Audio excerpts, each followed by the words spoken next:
Yeah, AI supercomputer. Most powerful supercomputer, AI supercomputer.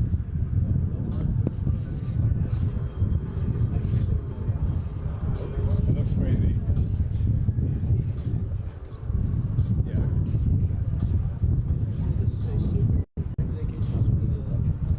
Because they're still counting votes in San Seriously. You know what they're counting votes still in Pennsylvania? That's pretty absurd. So that's kind of what the inside of the factory looks like.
To follow Mechazilla, but I do have one better. Bananas have been used for quick visual comparisons for quite some time, and our teammates thought it was time to bring the venerated yellow fruit to Starship. Today we're flying Starship's first ever physical payload, which is, as you might have guessed, is a banana. That's a live view inside Starship, and if you look closely, you can see our stuffed banana payload, which is doubling as today's zero gravity or zero G indicator. And while this payload will remain inside the vehicle at all times and will not be deployed today, it did give us a chance to do a test run of payload approval processes with the FAA. And that's something that we're hoping to do next year if we start flying our first Starlink satellites on Starship. Godspeed, banana. Some additional size for context, you can see on your screen a Starlink Mini next to a banana for scale. And to get an even better sense of how big Starship is, let's take the average size banana next to the average size human, which is about 2 meters high. Towering over our average human is the length of the Millennium Falcon, which comes in at 35 meters. Our Falcon 9 rocket with the payload fairing attached is double the size of the Millennium Falcon at 70 meters, and nearly twice the size of that is the fully integrated Starship at 121 meters tall. The ship is about 50 meters, and the Super Heavy booster alone stands 71 meters tall. And we do have plans to make the ship and booster even taller in the future. And yeah, it might be hard to imagine that because it's pretty big already. Now, Starship's first stage has a diameter roughly 2.5 times that of Falcon 9. And as you can see on your screen, with 33 much larger Raptor engines. I love this view. This is looking up at the aft end of Starship there at the engine bay. Now, moving up the rocket, the ship features 6 Raptor engines, 3 sea levels, and 3 vacuum engines, which are optimized to operate in the vacuum of space. The ship is designed for vertical takeoff and landing on any hard surface, like the surface of the moon, for example. This ship is also outfitted with 4 flaps to help aerodynamically control the vehicle's attitude during atmospheric flight and enable a precision landing. To reach full reusability, the ship must survive re-entry not just once, but multiple times. It took the teams at SpaceX about 3 years to develop the heat shield on Starship, and development for improvements is still ongoing. The ship's heat shield is composed of thousands of hexagonal ceramic tiles designed to insulate the vehicle during atmospheric entry, where temperatures can be as high as 2,600 degrees Fahrenheit or over 1,400 degrees Celsius. The tiles are something we iterate on every flight test as we build towards a heat shield requiring no refurbishment between flights to unlock rapid reuse. And the teams have actually already begun testing the heat shield tiles in environments simulating Mars atmospheric entry conditions, which we'll see more of in just a few minutes. You know, slightly different than coming back to Earth. Just slightly different. And in between the first and second stages is our hot stage, which we saw in action on flights 2, 3, 4, and 5. So let's recap that last flight to understand what we accomplished and how that's changing for today's flight. On October 13th, Starship successfully lifted off at 7:25 a.m. Central Time from Starbase, Texas. A gorgeous sunrise ascent that was fairly quickly followed by the hot stage separation maneuver, which we see here, as well as on multiple previous Starship flights.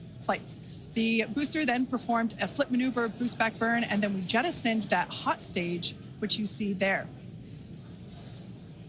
The booster then performed its boost back burn, which brought it back on a trajectory to the launch tower, back to the Gulf Coast. We can see here the booster descending through the Earth's atmosphere. It broke the sound barrier again as it was coming back through. Those Raptor engines relit, and then the moment that made us all lose our minds, the booster came back for a successful first ever catch by the chopstick arms back at the exact same launch tower that it launched from. It was insane. As you can see, we all went bananas. And you did too, probably. Thousands of distinct vehicle and pad criteria had to be met, and thanks to the tireless work of the entire Starship team, we succeeded on that first attempt. And while that all was happening, ship was continuing to coast towards the Indian Ocean. It executed an excellent coast, made its way down through re-entry, relit its engines, did that flip maneuver, relit its engines for landing burn, and then splashed down into the Indian Ocean. Now, that whole flight test concluded that splashdown 1 hour, 5 minutes, and 40 seconds after launch. Starship's 5th flight test was one of our most ambitious yet, and as we work to demonstrate techniques fundamental to Starship and Super Heavy's fully and rapidly reusable design. And I think I speak for all of us when I say that seeing the catch for the first time was an extraordinary moment for the entire SpaceX team. We've seen a lot of wild firsts here, but that was truly an epic moment in time. Yeah, we're not forgetting that anytime soon. Certainly one in the history books. Now, today's mission profile is very similar to Flight 5, but there are some differences that we've incorporated as we prepare for future reuse. About 20 minutes from now, Super Heavy will ignite its 33 Raptor engines and lift off from Starbase. About 2.5 minutes into flight, the booster will separate from the ship in a hot stage separation, and we've seen that occur on multiple flights, including Flight 2, 3, 4, and 5. About 2 seconds after that burns, we'll jettison that hot stage. The booster will perform its flip and boost back maneuver, and we will once again look to return the booster to the launch site for a catch by the tower's chopstick arms. And once again, we will only attempt that if both the booster and tower are healthy after launch. We were successful last time, but we should emphasize that this process is still very new, and this is still just a test, so success is very far from guaranteed today. It's always a possibility that we'll lose the vehicle. It's a contingency that we always plan for. Yeah, exactly. Now, while the booster is doing its job, the ship's 6 engines will remain lit for a few minutes before shutting down and then going into the coast phase. The ship will coast for a total of about 40 minutes or so, reaching a peak altitude of approximately 213 kilometers. Now, one additional objective for this flight during coast is an in-space burn using one of ship's Raptor engines. Doing a burn while in space will build confidence that we can do deorbit burns, which is a key capability for upcoming orbital missions.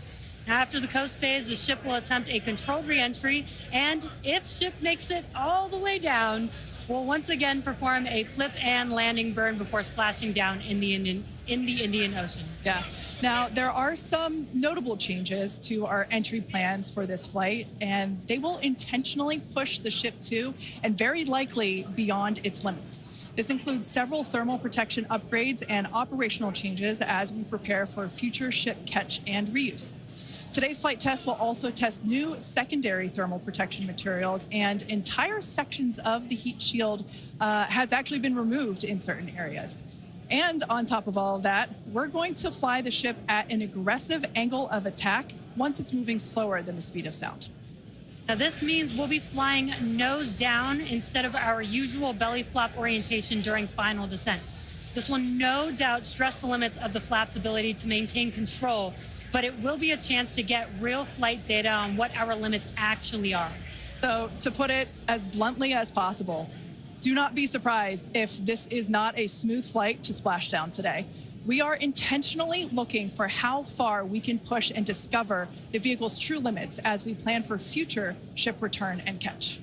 And even though ship recovery is not expected today, the telemetry and data we receive all the way to the end is what we're looking for and what will help us get to a rapidly reusable Starship of the future.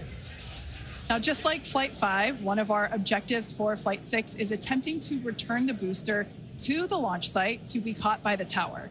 The booster for this flight has upgrades to add redundancy across its propulsion system, increase the structural, as well as increasing the structural strength in a few spots. We've also implemented a few changes across both ship and tower to try and speed up the post-catch timeline. Returning vehicles to the launch site leverages the same hardware that we use for stacking ahead of flight, making our infrastructure multi-purpose. And in order for us to achieve that rapid reusability that we keep talking about, we need a quick turnaround. And you can't get much faster than returning the launch vehicle right back there to where it needs to launch from again. Exactly. In this video, you can see our original render of booster catch alongside the actual footage of catch from Flight 5. This video is just mind-blowing to see the predicted versus reality. And just like the last flight for today's booster catch, there are thousands of criteria that need to be met in order to proceed with catch. Automated checks have to indicate we have a healthy booster and a healthy tower, and the flight director must issue a manual command, which is informed by manual checks from the flight control team.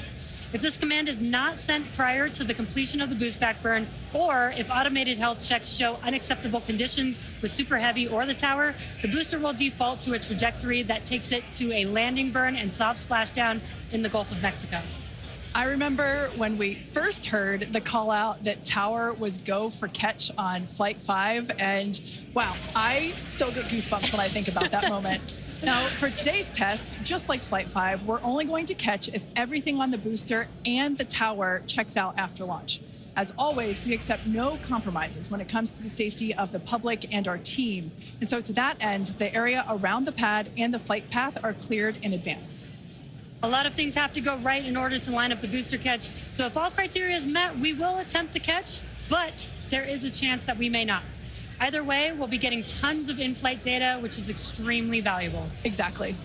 That first catch was pretty epic, though. So like you, we'll be keeping our hopes high to see another one this afternoon. Now, Dan, you got to see it in person last time. Are you mentally prepared for a possible round two?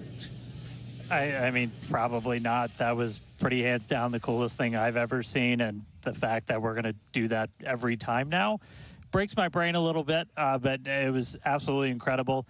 One of the unique aspects with Super Heavy coming back is it does generate a sonic boom. This is something commonly associated with reusable spacecraft. It's coming in faster than the speed of sound and then slowing down. It creates that pressure wave that builds up, and then when it reaches you on the ground, that rapid change in pressure is that quick thunderclap sound that you hear. Now, generally the only effect is that thunderclap sound, but if you're not expecting it, it's definitely going to get your attention, and we were able to hear it last time. The impact of, or how loud it is, changes pretty dramatically. And in this video, you can see as we were descending,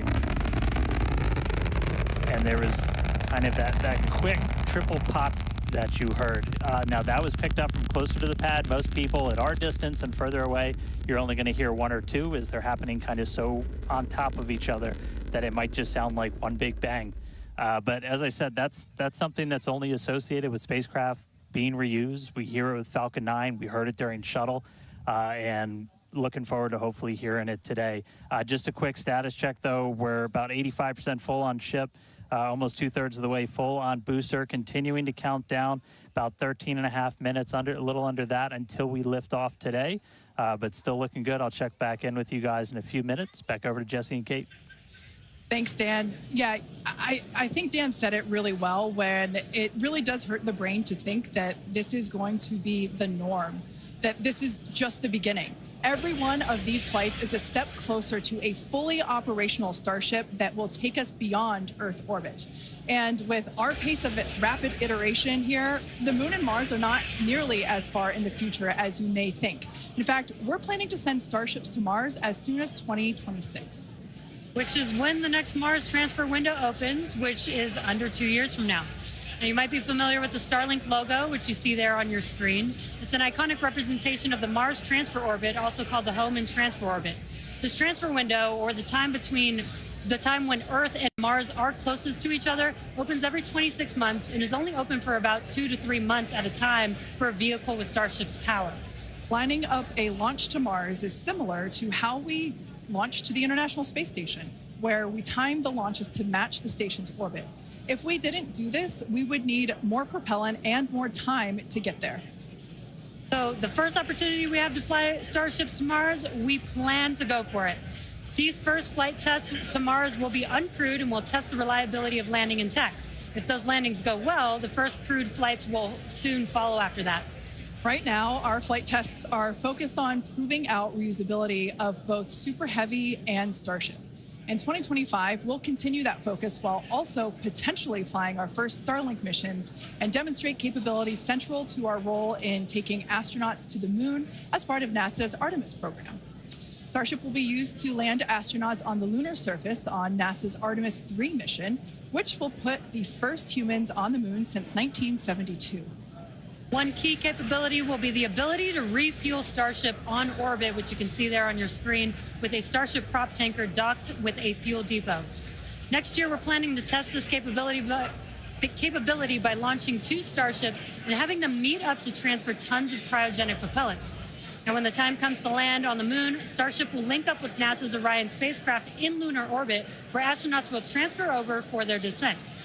Now, once on the lunar surface, they'll ride the elevator down in their Axiom EMU spacesuits from Axiom Space and leave the first footprints on the moon in more than half a century, kickstarting humanity's mission to establish a sustainable presence there. And coming soon to a moon base alpha near you, Starship Enterprise Edition. That is so exciting, and all the advancements that are going to come in order to enable all of that. Now, our rapid iterative development approach has been the basis for all of SpaceX's major innovative advancements, including Falcon, Dragon, and Starlink. Today, we're testing hardware and systems, and we need to know how they perform under the most extreme conditions. And what's more extreme than the flight environment? We'd much rather find the bugs and limits now during testing than later on when there's more on the line. And to reiterate, while we do determine an acceptable level of technical risk on our vehicle and pad to learn as fast as possible, we accept no compromises when it comes to the safety of the public or our team. So all that to say, this is only the 6th of many future flight tests of Starship before it becomes fully operational. And we tend to do our testing out in the open, just like today. And that means people sometimes see when our hardware doesn't perform as we planned during that testing. And that's okay, because this is exactly what we are testing for, to physically see if hardware performance matches what we expect it to do or not. Even more with today's test flight, where we're purposefully pushing the ship beyond its limits. Starship development is also being aided by Starlink space-based connectivity. You might remember the Starlink panels that are incorporated into Starship, and you can see them there on your screen, those rectangular panels on Starship's nose cone. Starlink brings us the epic views in space and on re-entry, and also helps deliver us critical flight data engineers need to continue development. Yeah, Starlink continues to help us push the limits in space in the short term by providing great views and real-time data on our next few flights, particularly through re-entry, which spaceflight veterans know that is historically a period of blackout for all communications within spaceflight. Outside of Starship, Starlink has helped people across the globe, particularly in rural and remote areas that have been underserved by traditional broadband internet. Yeah, and soon, Starship will deploy our next generation Starlink satellites, which will continue to increase our capability to connect even more people with high-speed internet all around the world and beyond. Now, as we continue to prepare for our next several flight tests, we recently performed a cryo-proof test of the Starship for Flight 7, our first operation with a vehicle debuting a number of major milestones.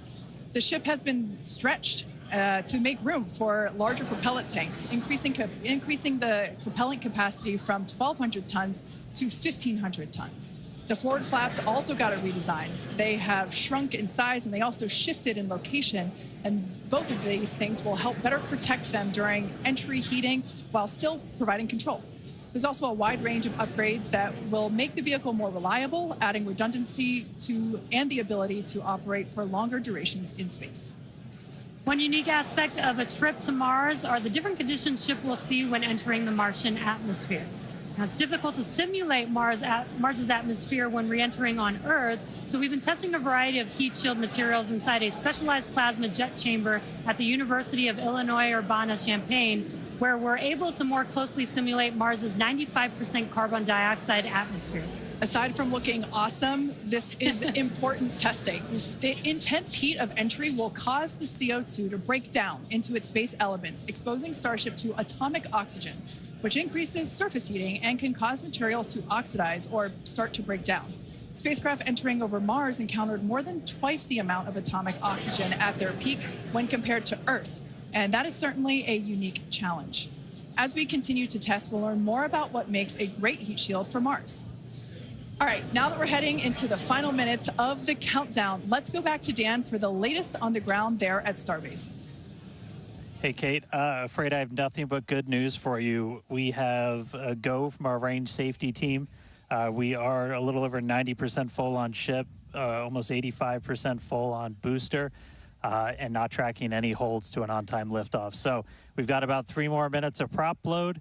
As long as the range stays clear, we don't trip any other holds, we might blow right past that T-minus 40-second mark and lift off right at the top of our window at 4 p.m. Central. So toss it back to you guys one more time, but fun part about to start, we are, what, a little under 6 minutes away from launch. All right, so we are continuing to progress now at 5 minutes and 43 seconds until liftoff. Now, once we pass the T-minus 40-second mark, a number of events are going to occur in rapid succession.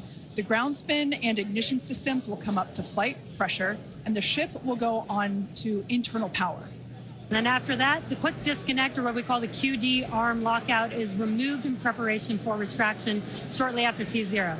And once we pass the T-minus 40-second mark, we still have the ability to recycle the count under certain conditions back to T-minus 40 seconds and then hold there to assess what happened and if we can proceed again to T0. Exactly. However, once the water for the deflector system begins flowing at T-minus 10 seconds, any issue after that would be an automatic scrub for the day, as the teams would need to refill the deflector's water tanks as well as the propellant storage tanks over at the tank farm before we're able to make another attempt. Now, it is just so unbelievable that it's just been only a little over a month, and we are just a few minutes away from Flight 6. The crowd here is building up. We've got a much larger crowd here than when we were launching at 4 or 5 in the morning. Yep. Out here. So very exciting to have an afternoon launch to have all the employees here. Exactly. Now, just as a reminder, that T-minus 40-second hold, if we opt to use it, everything is still potentially go for launch. So nothing to be worried about there. At that point, basically up until T-minus 40 seconds, all aborts are just holds. This would allow the team to wait for final checkouts to assess propellant levels, engines, avionics, vehicle pressurization, range, weather. Occasionally we've had shrimp boats lingering in the past, but that doesn't sound like that is the case today. Yeah, not today. No shrimp boats, which is great. Everything so far is looking good. We're getting really excited here, just a few minutes away. We're going to go back, send it over to Dan in Starbase. How's it going, Dan? It is still going great, just coming up on about 3.5 minutes away, so we should be done with our prop load on ship momentarily. Then about 30 seconds later, we'll close out on booster. Our flight control team on board, or in the building just behind me, not on board. Some of them might wish they were on board. Flight control team in the building behind me, they're going to have a lot of work to do right after we lift off, as we still have a lot of manual checks that happen on the tower prior to the flight director, who's going to be Tristan Pierce again today, giving a manual command to bring the booster back to the launch site. And the tower did just incredibly well on the last flight. We didn't lose any of our required redundancy for a catch, so we're hoping to see that again today. A lot of the team, really putting armor on the tower, making all of those things work, played a huge role in making that catch possible, and looking forward to hopefully seeing that happen again. And of course, sending our first payload to space. You can see the banana. It's very tightly secured, but I assure you it does have some room to float around. So once we're in a zero gravity environment, we should see our first Starship zero gravity indicator putting on a little bit of a show. And that's looking right in. That's where we're going to have Starlinks. That's our PEZ deployer. So getting its ride to space. So coming up on about 2.5 minutes, we are closing out on all of our prop load. Just heard that our fill drains are starting to close, so that means we're no longer going to be flowing propellant into the booster and the ship. We're going to do what's called pushbacks. So all of that propellant in the ground systems is going to get pushed back to the tanks, clear out everything around the pad right before we light those 33 engines and take off. Just quick reminder, you're going to see fire start at the bottom. You're going to see the deflector start at about 10 seconds before launch. Lots of water to help dissipate all that heat, all that sound. And then the engine starting up in 3 different groups. And then about a second after T0, we should see liftoff. About 2.5 minutes into the flight, a little bit longer, we'll see hot staging. And that's when we're going to be listening really close on those loops to see if we're going to be bringing the booster back for a catch today. Do always want to caution, it's never a guarantee. We've done this once. We'll see if we do it again. We're only going to do it if the booster and the tower are looking really good before we attempt to bring it back here. But Coming up on a minute, not tracking any holds on the board right now. So as long as we don't have any last second things, which do happen. All right, flight director just confirmed T-minus 1 minute.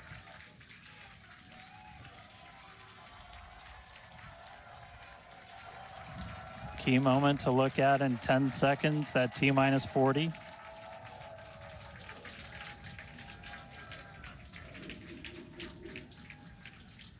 And we flew right through that.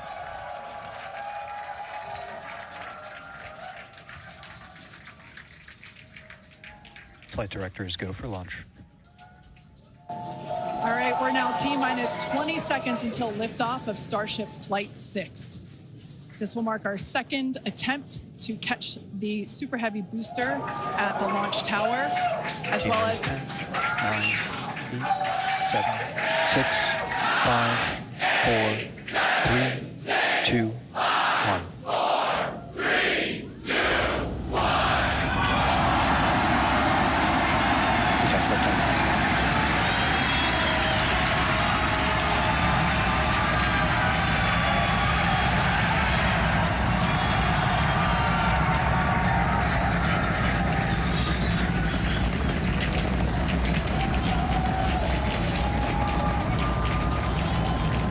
Vehicle is pitching downrange. Booster Raptor, chamber pressure nominal.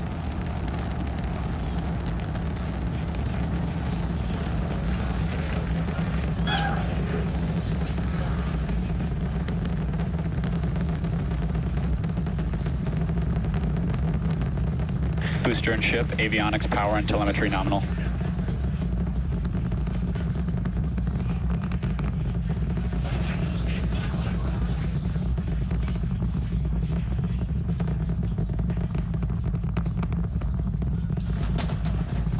All right, we're just a little over a minute maximum into flight. dynamic pressure. We're about 6 miles away, so all the sound's still hitting us here. Hearing good call-outs that power telemetry nominal, that's flying straight and true. We do see all 33 Raptor engines lit up on telemetry screens.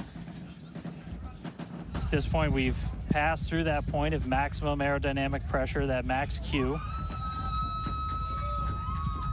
Now, coming up in just a little over a minute from now is going to be hot staging. So we're going to see the 6 engines on the ship ignite while still attached to the booster. Just before that, we'll see all but 3 center engines on the booster shut down. In what we call MECO, it's most engines cut off instead of main engine. And so while we continue to watch it go up, a lot of our flight controllers looking at all the systems around the tower. Again, we have to send a manual command. Just about 30 seconds away from hot staging.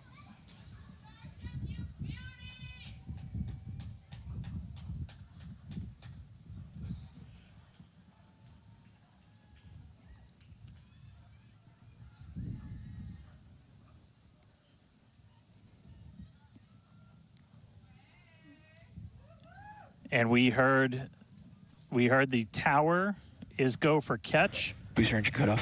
The return flag is set for true. Ship engine start up. Stage separation. All right, hot staging confirmed. Booster 6 out of boost 6 back lit on the ship. Booster boost back going. We heard that we are go for catch. Kate, Jesse, take it the views. Hopefully I got a booster coming home real soon. Wow, from our view here, Dan, great views of planet Earth behind that Super Heavy booster. Right now it is performing the Ship boost back burn. nominal. Good news there, telling us that the pressures inside the ship are good. That is the second stage, or the upper portion of the vehicle. Follow along with the telemetry on the bottom of your screen. Yeah, booster is currently, Super Heavy is currently in its boost back burn. This boost back burn, Avionics, power, and telemetry nominal. this boost back burn lasts just a little bit over a minute. So we've got a little, approximately 30 seconds left. We've had shutdown of that boost back burn. Up next will be hot stage jettison. the view from the camera on the left, or from the booster on the left-hand side of your screen, and then tracking cam there on the right-hand side of your screen. We'll see those grid fins. Booster offshore divert. And we can also see that the hot stage has been jettisoned. Yes, visual confirmation of that there on your screen, which is great. Now the next Starship is following a nominal trajectory. The next step for booster is going into that landing burn. Again, it'll light up 13 of those engines and then pare down to 3 engines right before booster catch. All right, now just real quick, we did hear the call out, booster offshore divert. Unfortunately, that means that we are no-go for the catch. As we said before, both the tower and the vehicle, as well as the operators on console, have been actively evaluating the commit criteria for that return to the launch tower. And unfortunately, we did not have a pass on those commit criteria. So we are no-go for tower catch. And we did mention that we're constantly evaluating the criteria for catch. There's a lot of things that need to go well in order to line that up. Unfortunately, today we will forego booster catch today. But what you're seeing on your screen is ship currently making its way towards the Indian Ocean, still looking good so far. Exactly. So views there of the booster on the left-hand side of your screen, views of the ship on the right-hand side of your screen. Now, we said before that it was not guaranteed that we would be able to make a tower catch today. So while we were hoping for it, like we said, it was pretty epic on attempt 1, but the safety of the teams and the public and the pad itself are paramount. So we are accepting no compromises in any of those areas. Exactly, and we're still going to get a lot of good flight data with booster even, but especially with ship. Again, we have an additional objective today to do an in-space relight of a Raptor engine, which again will help us set us up for being able to do deorbit burns, which is Ship chamber pressure is nominal. Which is important for orbital flights. And what you're seeing on your screen is a view from Super Heavy as it's making its way back down to Earth. Yeah, once again, we are attempting an offshore landing of the Super Heavy booster. So we have seen this before, and it is still very fun to watch, watching it come down for a soft splashdown off the Gulf Coast of Texas. We can see it there re-entering. We saw earlier those grid fins. There are 4 hypersonic grid fins. Oh, we can see that the landing burn has begun on the Super Heavy booster. And same pattern, 13 engines will light, gone down to 3, just as we expected. And what an incredible view of Splashdown that we got today of Super Heavy. Yeah, I'm sure the buoy cam views will be pretty awesome once again. So we'd like to confirm a water landing once again for the Super Heavy booster. Congrats to the SpaceX team for making that milestone as well. Now, ship continues to look good. We can see that it is, while all of that was happening,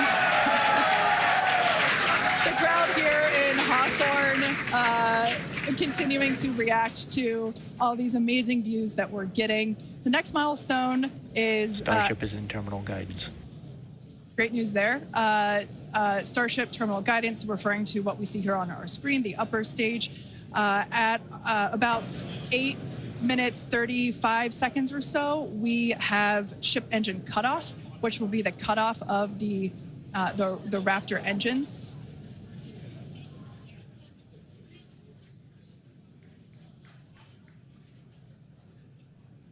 We can see on our screen ship giving us some incredible views brought to us by Starlink. This view is also very interesting because we can see basically the receding tile line that we referred to earlier, where we mentioned we have removed a number of heat shield tiles in order to test out and push the envelope on the ship and demonstrate what its capabilities are. Ship engine cutoff. And there we just heard call out for SECO, ship engine cutoff. Great news there. Everything continuing to look awesome for ship. Full view looking aft on ship here. FTS is saved. Nominal orbit insertion. There's that call out we were waiting for. Confirmation of good orbital insertion for ship today. It has been a very exciting afternoon so far.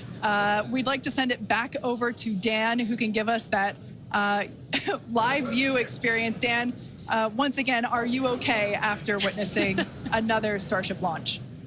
Yeah, totally fine. You guys have to be jealous. This is the only way to do this. This is fantastic. No, it was really cool to see it lift off 33 out of 33. Didn't go for the booster catch today. Initially, we were good, and then we tripped a commit criteria and did the offshore divert. So we went and did that water landing, as everybody saw. We'll dig into it a little bit more, but again, we've done it once, we've now done it twice. We're going to keep trying to do it, as this is just a core capability of Starship and what's going to make it so incredible. There's a lot left. We're just about almost 10 minutes into this flight, so about 50 plus minutes still to go. Ship nominal orbit, so it's on its way around the planet. It's going to attempt to do an in-space burn. We're going to light one of those Raptor engines, the sea level ones in the middle, just to help demonstrate that we can relight in that microgravity environment. Really critical for deorbit burns as we start to do some orbital missions in the not too distant future. And then following that, we'll see a ship entry, maybe a splashdown. As you guys said, we're really going to be pushing ship on this one. We're pretty much intentionally putting it in places where we expect it might not do so great, and all that's to try and help us learn, see if we were a little too conservative, and then maybe that opens up more capability for when we start catching them. But I'll check back in with everybody in a little bit. I'm going to tune in and watch the ship fly around planet Earth, and hopefully we see it re-entering in the not too distant future. Back over to you guys. Thanks, Dan. Development testing, by definition, is unpredictable, which we saw with super heavy splashing down in the Gulf of Mexico today, but that is exactly why we test. As is standard for these tests, the area around the pad and along the flight path was cleared prior to launch, and we expect the road and beach to remain closed until further notice. Yeah, testing development flight hardware in a flight environment is what enables our teams to quickly learn and execute design changes and hardware upgrades to improve the probability of success in the future. Please do not attempt to approach the booster in the water for your safety as well as for that of our team that will be working on recovery. Now, we are going to continue, though. The mission is not done. Exactly. The mission's not over. Ship is still coasting, but it has been nonstop since liftoff, and with the booster having completed its job for the day, we are going to take a short break for the next 35 minutes or so while ship continues to coast before re-entry. Now, as with previous flights, Starlink may enable us to talk to the ship through re-entry with no communication blackout. Now, we are still testing Starlink during this phase of flight, so nothing is completely certain. Yeah, so if we do have views, we will be sure to bring those to you live. And of course, one of those views include that of our, as we said before, surprise payload, the Banana. And we are looking forward to it. So we're going to come back in a few minutes, around T plus 35 minutes. Yeah, exactly. Views or no views, we'll see you back here at T plus 40 minutes for our coverage of Starship's re-entry, flip maneuver, landing burn, and hopefully see a splashdown.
And we are just about 35 minutes into today's flight test, continuing to get some live views from Starship itself as it continues to make its way around the globe. We are coming up on what we will hopefully see is our in-space relight demonstration. This will be firing up one of those 3 sea level Raptors on the very aft end of the ship and essentially reigniting it while we're in that microgravity environment in Earth orbit. We had attempted this once previously on Flight 3, but ended up skipping it when we had some attitude control issues with the ship. And we are on the dark side of the planet right now, so views are going to be a little bit dark, but hopefully we see some engine light come on as we do this relight test. This is a pretty critical capability for doing deorbit burns. This is not a deorbit burn.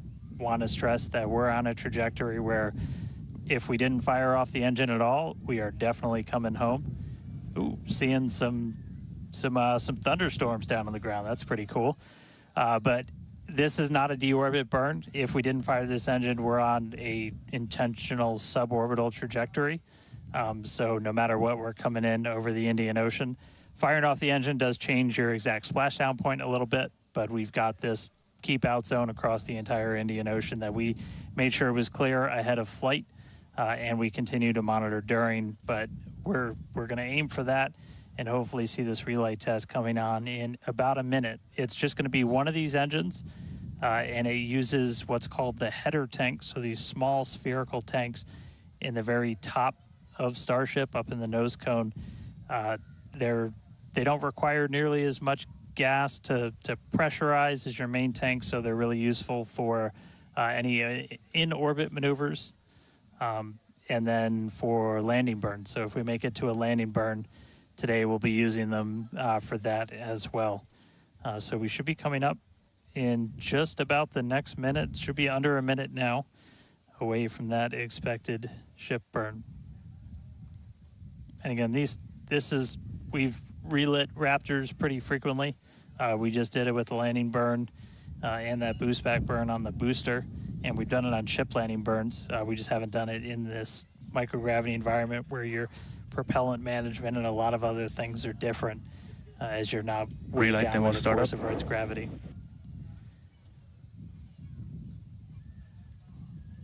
And just heard the call out for startup. There's some light. There's that Raptor relit. And shut down.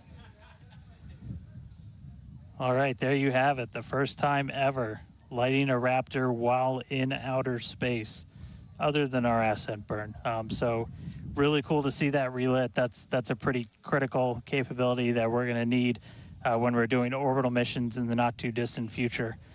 So check another one off. That was a really cool. That was an objective we really wanted to hit on this one, and so good to see ship knock that one out in orbit. But for now, we're going to coast for just a little bit longer, and then it'll be time for ship entry. So we'll get the usual light show as we return from hypersonic velocities. We're just starting to do the entry prep for that, so we're going to get the flaps positioned, and then it's going to start taking the brunt of all of that heat as you're coming in from well in excess of 10,000 miles an hour. That's all going to build up a lot of heat as you're encountering an increasing atmosphere, building up that friction. And we're going to see how the tiles fare. We've also got some pretty cool tile experiments that we'll talk about in a little bit. But coming up real soon, ship re-entry, successful relight, and we'll start this entry part soon.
Starship is at 100 kilometers altitude. Good attitude for atmospheric entry.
Welcome back to Starship's 6th test flight.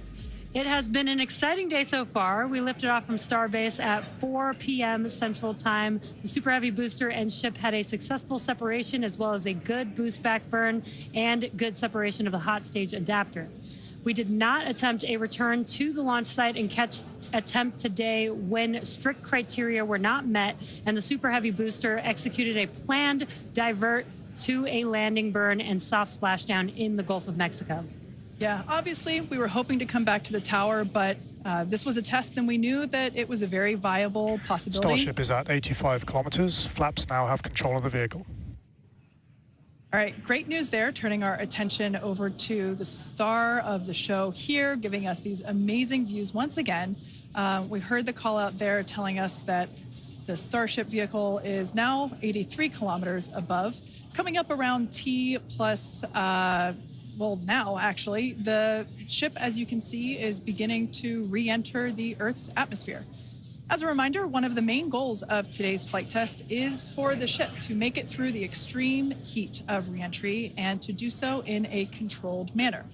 Now, re-entry is typically a portion of flight where we don't have communication capability with the spacecraft because it's re-entering at or around orbital velocity, which is roughly 8 kilometers per second or about 5 miles per second. Now at those speeds, yep, pretty fast. The spacecraft is moving through the atmosphere rather quickly, and that results in friction, as we can see that starting to happen on our screen, and this creates a plasma field around the vehicle. That blanket of plasma distorts communication frequencies, so it's not uncommon to experience brief blackouts in communication.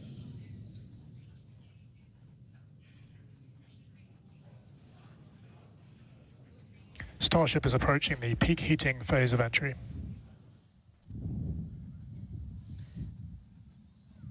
And we just heard we're getting into the peak heating phase. We're getting these views courtesy of Starlink. We've got 4 different terminals on the ship itself. It's what's really allowed us to get real-time data during what's otherwise been just a a mystery box essentially for spacecraft design, where when you're re-entering through the atmosphere, at least getting anything in real time hasn't ever been possible before. But we're able to not just get these views, but real-time telemetry from the ship as it's coming through. Do really want to stress that we are really pushing the ship today. The heat shield is not in the same configuration as it was last flight, where we had a team of ship techs do just an otherworldly task, replacing the entire heat shield, thousands of tiles, installing a backup ablative, and that pretty much set us up to do a pinpoint landing on Flight 5. We did not do that with this one. We have some backup in those really sensitive areas around the flap, but this is an older generation heat shield. And knowing we weren't going to do that, we even went and removed some extra tiles. There are some missing tiles on the nose cone where we're testing some backups. There are some steel covered tiles in a couple of different spots. And there's also a whole lot more steel of the ship showing. As you guys talked about, we gave it a little bit of a haircut, a couple hundred tiles trimmed off the sides, and that's where we might have catch fittings in the future. But ooh, color's starting to come in. So it looks like things are going to start heating up, Kate and Jesse. Yeah, fun fact, Dan, we actually removed 2,100 heat shield tiles from Starship in order to basically present that necessary receding line, which you kind of can see there in your view. Think back to previous flights, the heat shield line came up further on the vehicle, and just like Dan said, we want to test the vehicle beyond what we think it is capable of carrying based on our simulations and calculations. So once again, to just be super plain, don't be surprised if we see some wackadoodle stuff happen here. We won't be. There are a number of things that we are testing out intentionally to see what the ship can take. Yeah, exactly. And knowing what those limits are will really help us design the vehicle of the future. Essentially, removing those tiles helps us remove a lot of weight from the vehicle, a lot of things that might potentially need refurbishment in the future. And the goal is to come up with a heat shield pattern or design that we don't have to refurbish. We can just continue to use it over and over again. And that's why we're changing some of those tiles and moving stuff around, removing a lot of those tiles, as Kate has been mentioning.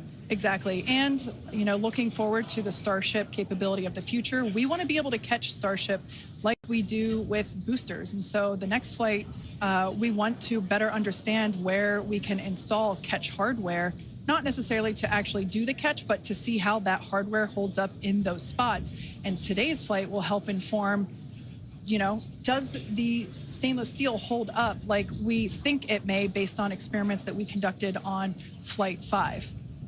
Now, continuing to look, amazing views. Yeah, Dan, go ahead. Oh, I was just going to say, like, there's so much on this flight that we're doing to try and, you know, make all the ships that we're about to start flying even better, just really understand what their capabilities are going to be. We've got kind of the next-gen ship lined up for Flight 7. It's got all of those heat shield upgrades and everything. And one of the things that we're going to be doing that's most interesting, and one of the reasons we wanted daylight, is we're going to be flying pretty aggressively as ship comes in. We're going to be kind of nose down, and we've done it in wind tunnels, we've done it in simulations. You might see the flaps really flapping around trying to control the vehicle. We're betting we might have a little bit more capability than we think in just the analysis, but always a chance that bet doesn't pay off. But that just helps us know, like, what are our Starship limits. is now halfway through the peak heating phase of entry.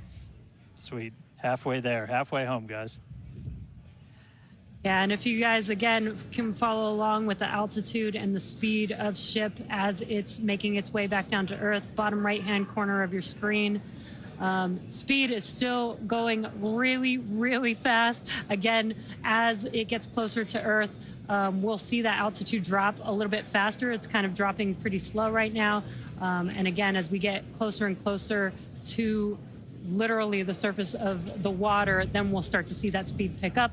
And if we can make it through this re-entry, we will attempt to do that flip maneuver once again and splash down in the ocean. Exactly. Like we've been saying, we are testing beyond the perceived limits of the vehicle. We want to go learn more about the ship, and this is a great opportunity to do that. So really pushing the flight hardware in a flight environment to help inform these future designs. As we've mentioned, it has a different heat shield. This heat shield is not the same generation as what we flew last time. This one is one generation older. So we are also testing out new secondary thermal protection materials. So basically, like if the heat shield isn't in this one spot, can this other material protect the metal is the thinking there. Also checking of the ship's structural strength in those areas where we're looking to add that ship catch hardware just to see if it survives entry. So yeah, as we've been saying, we've done a lot of calculations and simulations. This view right here is super cool. This is looking out from the aft engine bay, basically at the bottom of Starship. Then on the center left-hand panel, if you will, we have one of the forward Starship flaps, so one of the flaps located at the top of the vehicle. Underneath that is one of the aft end flaps, like the one that we see in the main picture there on the right-hand side of your screen. Now, these views as the vehicle continues to enter the Earth's atmosphere, drawing a crowd once again here at SpaceX in Hawthorne as folks tune in as the mission continues on.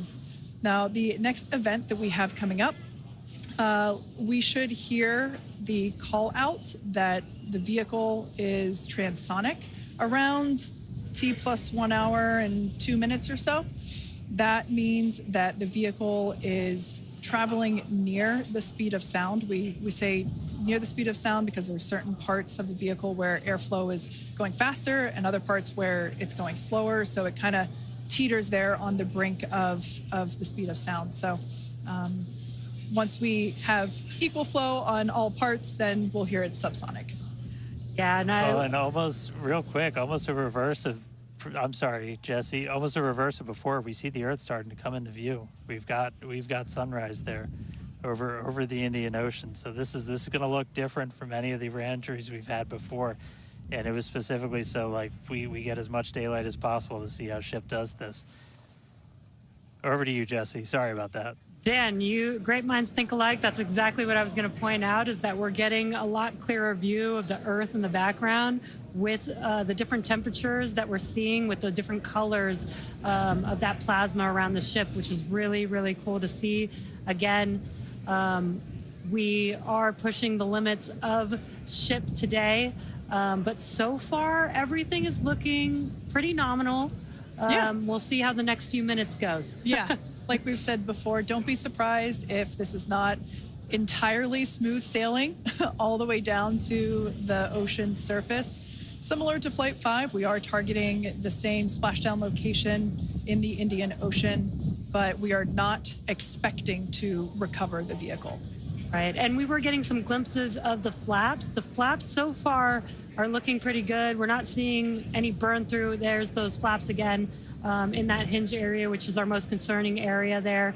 That's great news for us for now. Again, the next few minutes could change as we continuously push those limits. Yeah, once we slow down a little bit, once we're subsonic essentially, so I think that's about 1,200 kilometers an hour. Once we're down below that, that's when we're going to kind of dip our nose down and get that more aggressive angle of attack. Normally we're just belly flop right into the water, pretty much that position. But if we're going to be able to do return to launch sites, we're going to want to be able to fly with a little bit more of an angle of attack, get you a little bit more range as you're coming through. And so this'll be just a test to see quite how far can we push it. And obviously we're going to do these kind of tests way out here in super remote areas before you ever try to bring a ship back to a place like Starbase. Starship remains on a good entry trajectory. External temperatures are coming down. All right, great news there. That tells us that we are through the phase of peak heating. So we are expecting these temperatures to continue to come down. Once again, we are targeting a soft splashdown in the Indian Ocean off the northwest coast of Australia. We can see these beautiful views of planet Earth coming in. Yeah, this is very different, where we had nighttime views of the ship as it was re-entering, and now we've got daylight. It is about an hour or so after sunrise there in the Indian Ocean, so pretty cool to see this. Yeah, and it might not seem like it makes a huge difference, but we do get a little bit more light on ship as well for the camera views that we have, which is very beneficial for us to visually see anything and try and correlate that to any of the sensors or data that we have on the vehicle. Exactly. That is why we shifted our launch window so that we could have that daylight in order to improve our observations of the vehicle. So not only are we getting all the raw data from all the sensors that are on board Starship, but we also have multiple cameras and assets out there that are watching the vehicle and will also be able to tell us with this visual story that is also very, very important. And as we get down a little bit lower, the Raptor engines are in their chill phase right now, so just essentially getting them primed to turn on. We're going to use those 3 center engines to do a landing flip and then a landing burn. So we'll come down kind of in that slightly pointed down belly flop and then fire off those engines to flip us around and then do that final landing burn. That should be coming up in just under 5 minutes from now. And then hopefully we start hearing some call outs on transonic and subsonic as we slow down. Again, once you hear Starship as subsonic, keep a close eye on the flaps. They're going to be working overtime essentially to maintain control of the ship as we get a little more aggressive with this.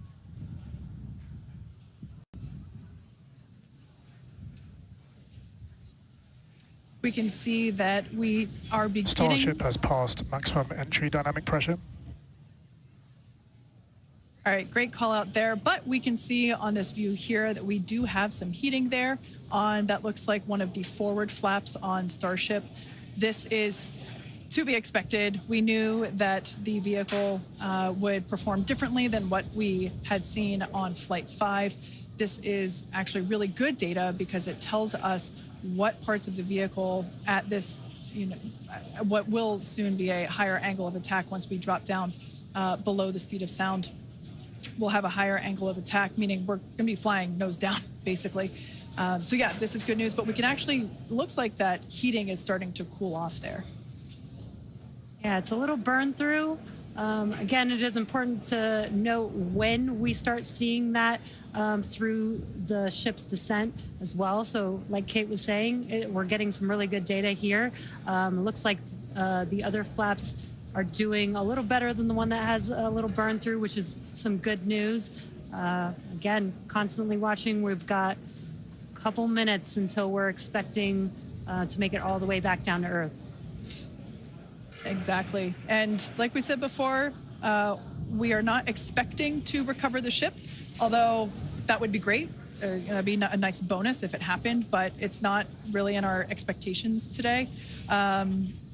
We really want to push the hardware, as we've been saying, but really the telemetry and the data and the video that we receive all the way to the end is truly what we're looking for and will help inform the future designs of this vehicle. We can see some flap movement as the camera is moving around. That's what you're seeing there is the flaps adjusting. And we have a camera on one of the flaps there this is the view that you're seeing there. And you can also see the graphic in the bottom. Starship is slowing down past Mach 1. And call-outs aligning with this, you can see the orientation of the vehicle starting to change. You can follow that graphic at the bottom of your screen. Again, that is why those flaps are changing. They control the orientation of the vehicle. Yeah, there are 4. Go ahead, Dan. Starship has started the subsonic belly flop, remains on a good trajectory. I was going to say this is when things will start to get a little interesting. So this is when we're moving slower than the speed of sound. You can see that nose slowly start to tip down, and we're going to try and maintain flap control the whole way. But we are just a couple minutes away from hopefully doing a landing flip landing flip and landing burn if the flaps can hold together. Yeah, this is such a cool view. This reminds me of when we first performed the belly flop maneuver on the high altitude test with serial number 8. We saw the ship come back through, and I always wondered what it looked like from the ship's perspective, and this perspective, I think, helps inform that. We will be, as Dan said, we will be dipping down a little further and really be flying nose first. This higher angle of attack, you know, we're intentionally doing it to stress those aft flaps, and that will help inform the limits of flap control in order to collect data for future landing profiles.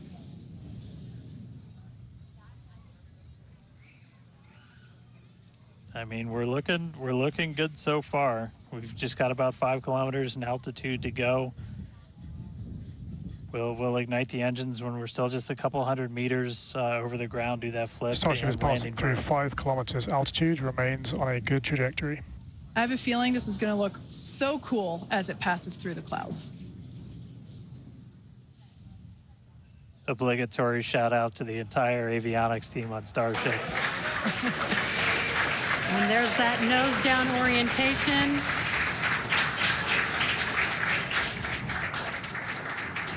Now the Raptor engines will relight and help flip the booster back up. This is a more severe flip given the orientation. The engines will shut down prior to the water making impact, prior to the vehicle making impact with the water. Our ship is doing great so far. There's those engines relighting. What a great reorientation by Starship. Wow. All 3 down to 2 into the water. Starship is landed. Wow.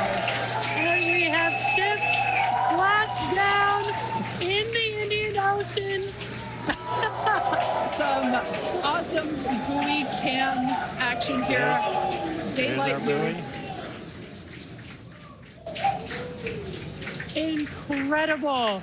We really pushed the limits on ship and made it all the way back down to Earth. I am shocked, to be honest. I think many folks are. The fact that it survived all the way through while flying a lesser gen heat shield is just absolutely incredible. And turns out the vehicle had more capability than our calculations predicted. And that is why we test like we fly. Exactly why we do that. And those views were absolutely incredible to watch.